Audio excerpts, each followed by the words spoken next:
Hey guys, welcome back to another video, and with the iPhone 8 and 8 Plus and the iPhone 10 just being announced in 2017, I thought it would be a good idea to run through and see how well the iPhone 5S, which has been my daily device for the past month, holds up in 2017.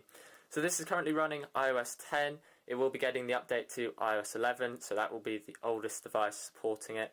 So in terms of the performance and battery life and camera will be the main focus, and also the design. So we'll start with performance. For things like mail, Facebook, Twitter, text, calls, all holds up perfectly fine. You can see it loads into apps pretty quickly if you've got them open in the background. Can take a while longer than the new iPhones to load from scratch, and you can see scrolling, it can sometimes get a bit jittery, but you know, if you're just scrolling through reading it, it's actually pretty good, and those extra few seconds loading aren't too bad actually. And obviously the smaller display only being 4-inch compared to 4.7 and 5.5 for the newer phones, you obviously get a few less things on the display, but in terms of actual use it's actually pretty good. And then for heavier intensive things like games, the DJI app can take a bit longer to load, and sometimes you may get a crash, I found, compared to the newer iPhones. So bear that in mind if you're trying to play a lot of games, but you can actually load them and runs fine once they're open, just takes a while longer to load. If you want to check out benchmarks, there are loads of videos online, but I won't go through that in this video. And then taking a look at the camera performance, coming from the Galaxy S7 Edge, I was a bit worried about the camera. It's only 8 megapixels, no optical image stabilization. But actually in good lighting conditions you can get good shots. You've got slow-mo at 120 frames per second. Just in low light, obviously not having optical image stabilization doesn't really help. Or if you've got shaky hands, then it's not the best, but in good lighting you can get some good shots with it. And then taking a look at battery life. So this has a pretty small battery, but because of the small display you can actually get some pretty good battery life. But with my usage I get round to roughly 6 o'clock in the evening, so you can get through a pretty good chunk of the day.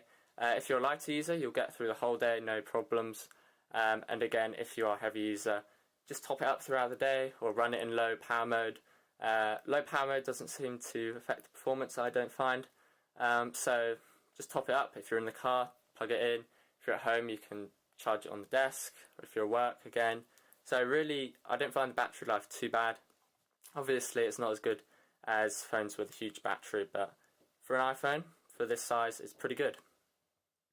And then taking a look at the design, so this obviously was the first iPhone with the Touch ID. I think that's really essential for me anyway. It's just nice being able to lock the phone, take it out of your pocket, put your finger there and log straight in. Few seconds longer than the newer Touch ID, but quicker than entering your password. In terms of the design, it's actually the same as the iPhone SE, so no difference there. You can save yourself some money off that phone, but that one you will get the better camera, more battery life, things like that. But in terms of who this phone is for in 2017, so there's 3 people. First one is young people. If it's their first phone, you can do calls, texts, play games, social media, all fine, and you don't need the latest and greatest for that.